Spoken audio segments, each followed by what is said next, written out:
Ja, Brynjar, einstu sigur á mörgum af ykkar gömlu liðsinu. Það hlýtur nú að hafa verið bara svona gaman að koma inn í þennan leik, eða ekki? Þetta ekkert venjulega 8 úrslit, það bara þannig. Þetta persónulegt. Við viljum vinna, það það sem þetta snýst og komast áfram. Þetta verður svona, þessi 3 eða 4, 5 leikir, vonandi bara 3.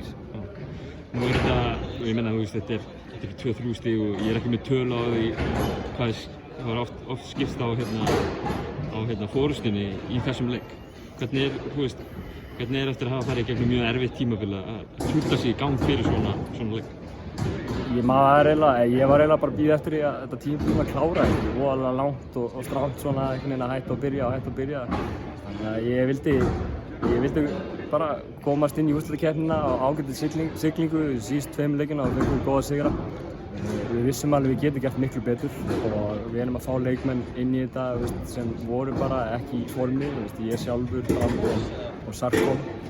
Þeir eru einfallega bara komast í form og ég líka og þá erum við ansi breiðir og ansi þéttir og það er erfitt að stoppa. Og ef við getum spilað góða vörn með því þá erum við ansi erfiðir. Þá stuðningsmennirnir mættu og þeir trölluðu frá því 20-30 mínútur fyrir leik og þeir hættu ekki fyrir 10 mínútur eftir leik bara rétt á. Hvað getur þú sagt svona frammistaður pöllurum í raun og veru? Þetta er náttúrulega bara geggjað. Þetta er náttúrulega persónulegt fyrir þá líka, þetta er Valur sem er rétt hinum með lækinn. Þetta er erki óunnur KR.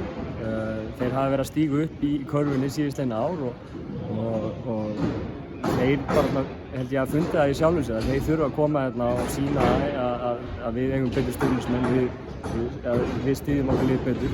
Við vorum bara frábæri, maður bara gæsa á þau löpuð inn og maður gæsa á þau alla leiki. Takk.